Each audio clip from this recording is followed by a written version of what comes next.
সিয়াম সরকার লিখেছেন, আমার বিয়েতে 2 লাখ টাকা দেনমোহর ধরি।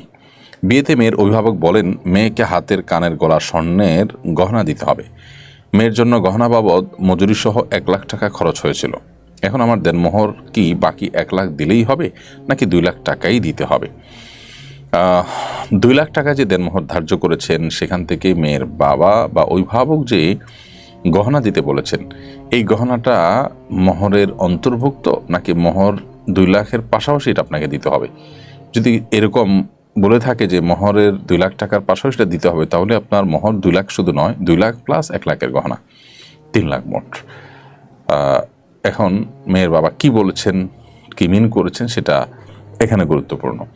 যদি ব্যাপারটি এমন হয় যেমনটি আমরা বললাম যে 2 লাখ টাকার পাশাপাশি স্বর্ণ গহনা দিতে হবে 1 লাখ টাকার, এটি মেয়ের বাবা শর্ত দিয়েছে এবং আপনি এর উপর সম্মত হয়েছেন, তাহলে এই পুরোটাই মোহর হিসেবে ধার্য হবে। সেই হিসেবে আপনি 1 লাখ পরিশোধ করেছেন, অর্থাৎ গহনা পরিশোধ করেছেন, 2 লাখ টাকা আপনাকে আরও পরিশোধ করতে হবে। আর যদি এটি মোহর হিসাবে নয়, বরং মোহর নির্ধারিত হয়েছে, অনেক সময় দেখা যায় যে বিয়ের পরে আর্গুমেন্ট করে অথবা বিয়ের মজলিসে মোহর নির্ধারিত হয়েছে, পাশাপাশি গহনা বিষয়টাকে আর্গুমেন্ট হিসাবে রেখেছে,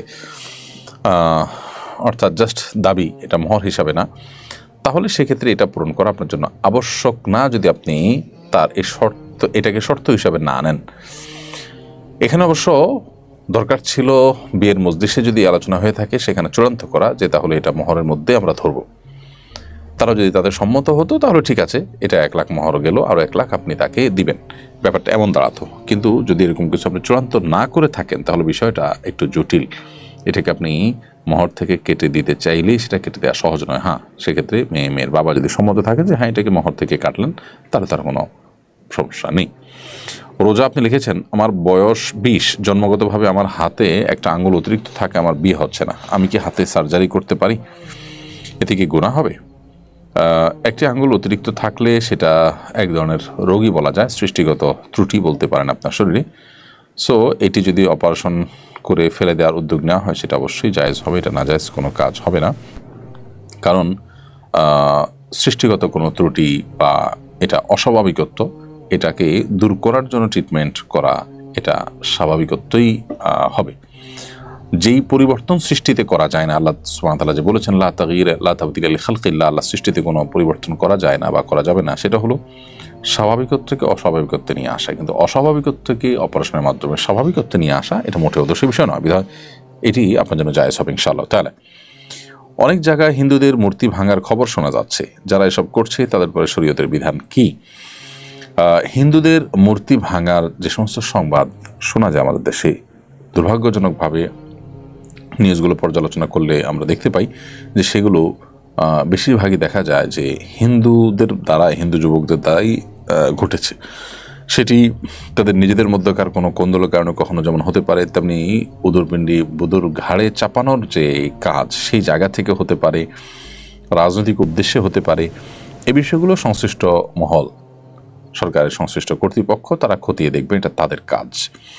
তবে বাংলাদেশের সাধারণ মানুষ, মুসলিমরা, তারা খুবই শান্তিপ্রিয় এবং অন্য ধর্মাবলম্বী মানুষের ধর্মীয় স্বাধীনতা তারা দেওয়াতে বিশ্বাসী। ইসলামও অন্য ধর্মের মানুষের ধর্মীয় উপাসনালয় কিংবা তাদের মূর্তি প্রতিমা বা তাদের এ জাতীয় কোনো কিছুতে কোনো প্রকার আঘাত করবার নির্দেশটা আমাদেরকে দেয় না, বরং নিষেধ করে। নবী করিম সাল্লাল্লাহু আলাইহি ওয়াসাল্লাম তো রণাঙ্গনে যুদ্ধক্ষেত্রে অমুসলিমদের সাথে যুদ্ধ লড়াই চললেও তাদের উপাসনালয়ে উপাসনাকারীদের উপরে আঘাত করতে নিষেধ করেছেন। তাহলে সেই ধর্মের অনুসারী হয়ে কেউ কোনো মূর্তি ভাঙবে, এটা আসলে কল্পনাই করা যায় না। বাংলাদেশের মানুষ যে পরিমাণ শান্তিপ্রিয় এবং যে পরিমাণ সম্প্রীতি বজায় রাখতে বদ্ধপরিকর এবং রাখার ঐতিহ্য বাংলাদেশে রয়েছে, এই ঘটনার সাথে মুসলিম যুবকরা জড়িত, সেটি একান্ত যদি কখনো পাওয়া যায় তাহলে সেটি বলতে হবে যে নিছকই বিচ্ছিন্ন ঘটনা কিংবা কোনো রাজনৈতিক উদ্দেশ্য প্রণোদিত। তারপরও কোনো মুসলিম যদি এটি করেন তার জেনে রাখা উচিত যে কাজটি গর্হিত, কাজটি অন্যায়, ইসলাম তাকে সে রাইট বা অধিকার দেয়নি। তিনি দাওয়াতি কাজ করবেন, কিন্তু অন্য ধর্মাবলম্বীদের ধর্মীয় কাজে হস্তক্ষেপ করার অধিকার তাকে দেওয়া হয়নি। আল্লাহ সুবহানাহু ওয়া তাআলা বলেছেন লা ইকরাহা ফিদ্দীন, ধর্ম গ্রহণের ক্ষেত্রে কোনো প্রকার জোর জবরদস্তি চলবে না, যে আমি জোর করে একটা কিছু চাপিয়ে দিলাম, সেটা করা যাবে না।